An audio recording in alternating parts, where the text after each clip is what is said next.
धन्यवाद chairman sir. नियम 193 के अधीन इस चर्चा पे भाग लेने के लिए मुझे आप इजाज़त दी, उसके लिए मैं आपको बहुत आभार व्यक्त करता हूँ। सर, जब चर्चा में आया था तो मुझे लगा कि यहाँ पे जो सत्ता पक्ष के नेता लोग हैं ये पहले माफ़ी मांगेंगे कि उनकी जो गवर्नेंस फेलियर है उसके लिए जो 4,80,000 लोगों की मृत्यु हुई है, ये तो सरकारी आंकलन है। अगर देखोगे, एग्जाम्पल देता हूँ, अगर 10,000 बोलते हैं तो कम से कम 2-3 लाख लोग की मृत्यु होती है। ये डेटा छुपाया जाता है, तो मुझे लगा ये माफ़ी मांगे, लेकिन यहाँ चर्चा हो रही है। मैं ये बताता हूँ सर, हम किसी को ब्लेम नहीं कर रहे हैं कि सरकार को या नरेंद्र मोदी को ब्लेम नहीं कर रहे हैं, उनके कारण सब मर गए, लेकिन उन्हें जिस वक्त में जो काम करना था वो बिल्कुल किए नहीं। कंप्लेसेंसी जो बोलते हैं वो बिल्कुल हुआ है। जनवरी 2020 में जब पहला केस आया था केरला में, उसके बाद हमारे नेता श्री राहुल गांधी जी ने भी ये ट्वीट करके बताया था कि ये वायरस काफी खतरनाक है। पता है सरकार ने क्या किया? नमस्ते ट्रंप का आयोजन किया अहमदाबाद में।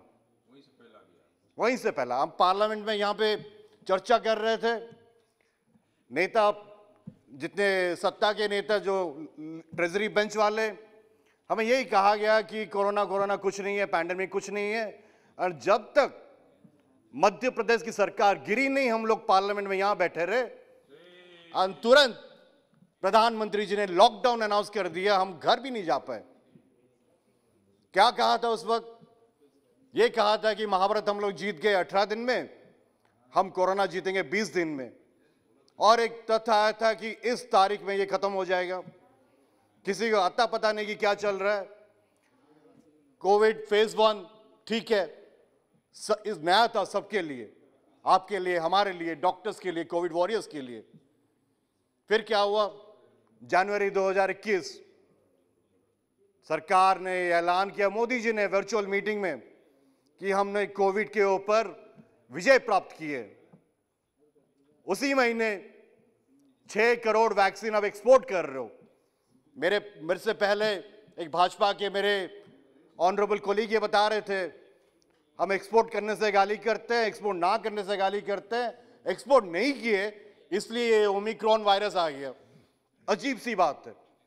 हम उस वक्त ये मना कर रहे थे क्योंकि उस वक्त जो 6 करोड़ एक्सपोर्ट किए, हमारे देश में खाली 3 करोड़ जनता को वैक्सीनेट किए थे। जो वैक्सीन मैत्री के स्कीम में अब 6 करोड़ एक्सपोर्ट कर दिया। एंड उसके बाद कोविड फेज 2 जब हुआ, वैक्सीन का शॉर्टेज हो गया। वेस्ट बंगाल का वराली, उत्तर प्रदेश में पंचायत इलेक्शन, ये देश भूल नहीं सकता। कोविड फेज 2 अगर कोई जिम्मेदार है तो इस देश का प्रधानमंत्री जिम्मेदार है, नरेंद्र मोदी जी जिम्मेदार है, सरकार जिम्मेदार है। वैक्सीन शॉर्टेज कब ऑर्डर किए थे आपने वैक्सीन को? सर, बड़ी दुख की बात है, जब वैक्सीन ऑर्डर किए थे मात्र 1.65 करोड़ ऑर्डर किए थे। एंड जून में आप ये बता रहे हो कि 120 करोड़ 108 करोड़ सारे अडल्ट को भारत में 31 दिसंबर तक आप सबको वैक्सीनेट कर दोगे। आप ये बताओ क्या आप कर पाओगे? आपका रोड मैप बताइए। अभी तो नवंबर हो गया, 1 महीने के अंदर कर पाओगे? अभी तक सर खाली 50 करोड़ लोगों को डबल वैक्सीन हुआ है। ये एक फिर से जुमला है। पीएम केयर्स में आप वेंटिलेटर जो खरीदे, 65% वेंटिलेटर डिफेक्टिव है। हमें तो शक है ये स्कैम है, मैक्सिमम घोटाला हुआ है, गुजरात में हुआ है।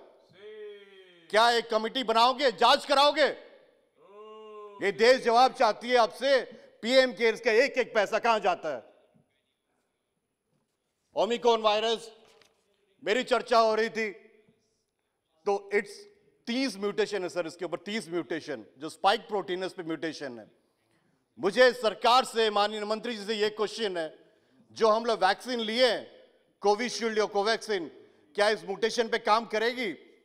क्योंकि कुछ वैक्सीन एंजाइम पे काम करता है, कुछ म्यूटेशन में काम करती है, ये तथ्य रखिएगा। एंड अभी जो बोल रहे हैं कुछ नहीं होगा, ये हम लोग इससे पहले भी 2 बार सुन चुके हैं। इतने लोग मरे हैं, मेरे खुद के एक्सटेंडेड फैमिली, मेरे मित्र एडवोकेट सुनील पटनायक, क्या उम्र था उनका? पटांगी के नरसिंहनाथ बेहरा, क्या गुना था उसका? मेरे यूथ कांग्रेस के लीडर संग्राम जन्ना 42 साल के थे। राजीव सतव जी, माननीय सांसद, यहां के रेलवे मिनिस्टर स्टेट, कितने सारे सांसद। सर, जिम्मेदारी तो लेनी पड़ेगी, आपको बिल्कुल लेनी पड़ेगी, आपको ये जवाब देना पड़ेगा। जो गलती आपने किया है वो फिर से दोहराओगे तो नहीं। 0 से 18 साल, मेरे 2 छोटे छोटे बच्चे हैं 3-3 महीने के, उनका वैक्सीन कब आएगा? क्या वो सुरक्षित है? गंगा में जो लाशें बही थी, सब भूल जाना चाहते हो? सब ठीक। यहां तो एक माननीय सांसद ये बोले महात्मा गांधी के बाद नरेंद्र मोदी जी हैं। अभी जीत नहीं हुई सर, सरकार को विपक्ष का भी मदद चाहिए। मेरे कुछ सुझाव है सर, 1 मिनट में समाप्त करता हूं, ऐसे नहीं कि आलोचना ही करना चाहता हूं, मैं 1 मिनट में समाप्त करता हूं अपना। एक तो वैक्सीन के बारे में बताया, आप ये बताओ टाइमलाइन, कब तक वैक्सीन दोगे सबको? दूसरी बात है, आप कोलैबोरेट कीजिए जो वैक्सीन मैन्युफैक्चरर है सप्लायर से, ताकि वैक्सीन का प्रोडक्शन भी बढ़ सके। जो compulsory license provision under patents act 1970 का है, उसको इन्वोक कीजिए ताकि ये वैक्सीन और भी कंपनीज कर सकते हैं। वैक्सीन आप स्टेट को दीजिए, ट्रांसपेरेंट वे से, एक जैसे पॉपुलेशन के अनुसार एक बहुत ही ट्रांसपेरेंट वे से दीजिएगा।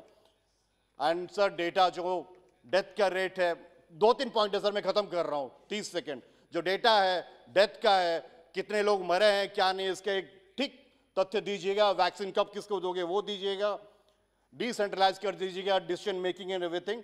लास्ट में हम लोग का एक डिमांड है, जो कोविड से जिन लोगों का मृत्यु हुआ है उस परिवार को 4 लाख तो देना ही पड़ेगा।